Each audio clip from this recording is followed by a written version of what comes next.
There's one thing you need to do to set your campaign up for success. It's super important. Stick around to find out what it is.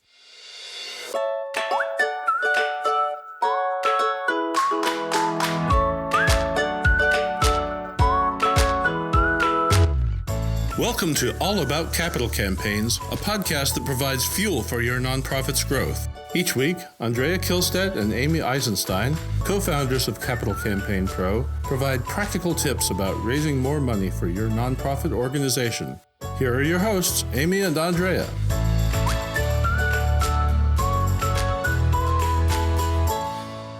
Hi, I'm Amy Eisenstein. I'm here with my co-founder, Andrea Kihlstedt, and we're super excited to talk to you today about one thing that's really going to set up your campaign for success. Andrea, what's the one thing we're talking about today? Amy, it's simple and important and hard. You know what it is? It's that you have to ask your largest prospect for the biggest gift to your campaign first. That is hard. It's easier said than done, but we want to encourage you to do it. And at the end of this podcast, you're going to believe and understand why it's critical for the success of your campaign. We call it the strategic order of solicitation, and it's really important that you follow it. What's the strategic order of solicitation, Andrea, and why should people pay such close attention to it? Yes. So, the common phrase, Amy, and it's so important, is you have to solicit gifts from the top down and the inside out. But let's stick with the top down for the moment. Let's say that you're starting a $10 million capital campaign and you've done all the pre-campaign planning and you've done your feasibility study and you have your campaign plan and you're ready to go. You know what the list of donors are. You know how much you're going to be asking them for. And your temptation is to start with the lower level donors because the big ones make you too nervous. You want to practice on the lower ones. Right. It seems easier, for sure. Yes. But you know what? You have to solicit the top gifts first. And the reason you have to do it is really quite simple if you think about it. Let's say that you have your $10 million campaign and you're ready to go and you decide that because you're nervous that you're going to ask someone to make a $25,000 or $10,000 gift because you know this person and you're confident they're going to say yes. So you go and ask them for a $10,000 gift, right? Your first gift you ask for on a $10 million campaign. Right. Now, they might well give you that gift because you're friends and you're comfortable. But in the back of their minds, they're going to think, well, gee, my $10,000 gift isn't going to make a very big dent in this $10 million campaign. If they're coming to me first, I wonder if they're in trouble. Right. Are they going to make it? There's no path to the goal with $10,000 gifts. I mean, think about how many gifts you would need at the $10,000 level to get to $10 million. You probably don't even have enough donors in your database. Right. So, it's ridiculous. And, while your donor might give because they know you, but it's going to set up questions in their mind about whether you know what you're doing, honestly. But if you go to the donor that is at the top of your list for a gift of, let's say, $2.5 million, a quarter of your campaign goal, that might be the top gift you're after. Maybe it's $3 million, right? It's a big gift, one of the gifts at the top. And you say to them, we have had a relationship with you for a long time. You are one of the few people who could give a gift that is a pace-setting gift for this campaign. If you give that gift early on, it will create a sense of confidence for the rest of our donors and the rest of that campaign. Would you be willing to step up right early in the beginning? Yeah.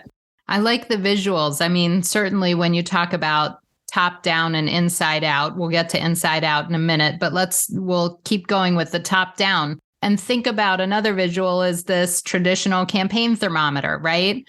A $2.5 million gift fills up some of the thermometer.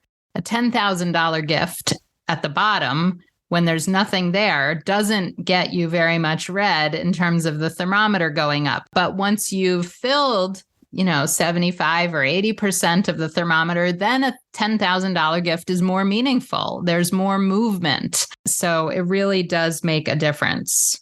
Now, and keep in mind, that capital campaigns are very top heavy, that with 10 gifts, you're going to raise well over half your campaign goal. So if you focus your attention on those top 10 gifts, that thermometer, not that we're recommending you have a thermometer publicly placed yet, we're not, but it's just a good image. But that thermometer is going to rise very quickly. Now, as it rises, the amount of money you have to raise, of course, goes down. As you raise the money, the amount left goes down.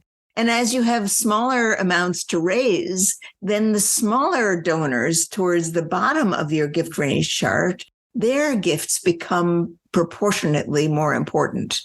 I think that's such an important point. Everybody who makes a gift, no matter what size, wants to feel like their gift is making a difference and that their gift is meaningful. And the reality is that oftentimes when people make a stretch gift of $2 million, it may not impact their finances or be as significant financially to somebody who makes a $10,000 gift, who really digs deep to do that. And since we want every donor to make sure that they feel that whatever they're giving is truly meaningful, we want to make sure that we're asking them in a place in the campaign that it makes sense. And it doesn't make sense to ask for those smaller gifts early in the campaign. That's why top down is so important. So top down, inside out. Let's talk for a minute, Amy, about inside out. What do we mean by that? Yes, that's an important part of the image as well. You want me to start? Sure. All right. So top down, we've explained. Biggest donors first. We're also focused on inside out, which is the people that are closest to your organization. So board members would come next. And we want to make sure that board members, and, we don't necessarily mean next. Board members can be solicited simultaneously with some of those biggest gifts because they really are the insiders. So when we're talking about inside out, they understand that you are focused on the top donors and the people absolutely closest to the organization. What it really should indicate for you that the leaders of the organization need to give first or early. And you're not going to random people on the street. You're not going to people who are not connected to your organization early on in the campaign. Maybe later, you're going to go broad to the community. But first, you're going to start with the people closest to your organization. Amy, both of these really are about, both of these meaning top down and inside out. They're both about building confidence. That you build confidence by asking for the largest gifts first, because people look and see, oh, they've already raised so and so much money. I think they're going to succeed.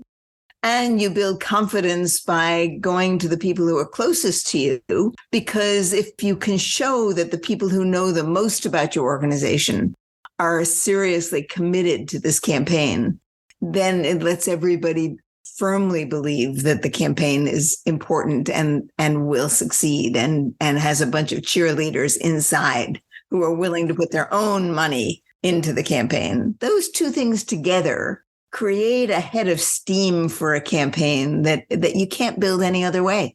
That's right. Confidence that a campaign will be successful is so important. There are plenty of donors who wait, honestly, to see if the campaign has indicators of success before they're making their gifts. So some of those early donors need to take a leap of faith with your organization to take somewhat of a chance.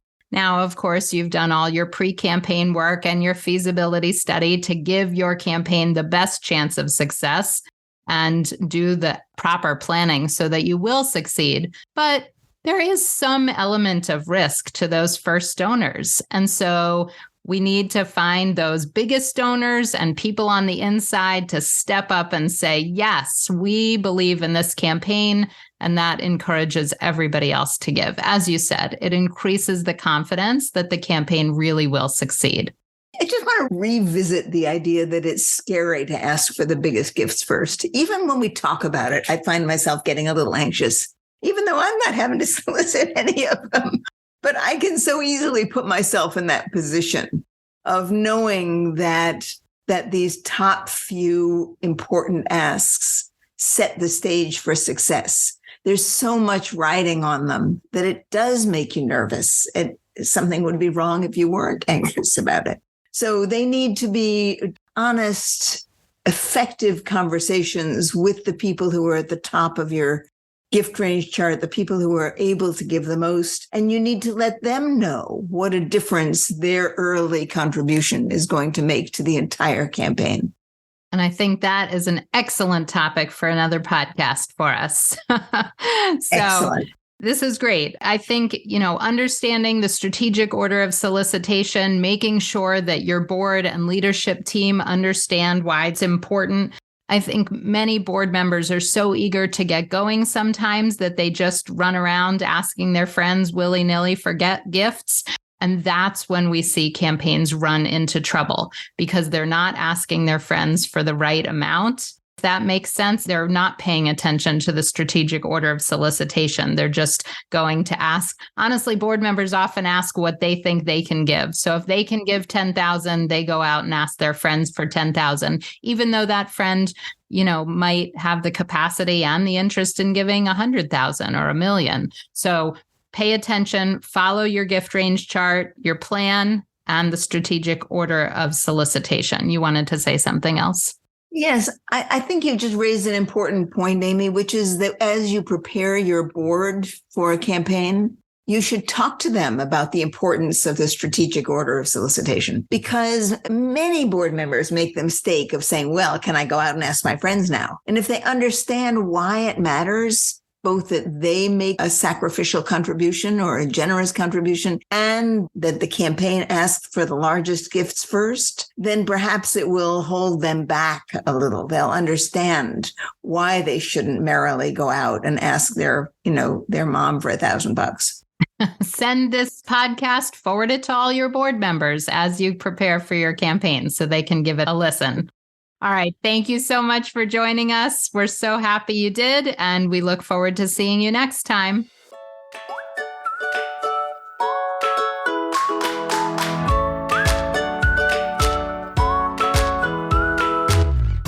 Thanks for joining Amy and Andrea for today's All About Capital Campaigns.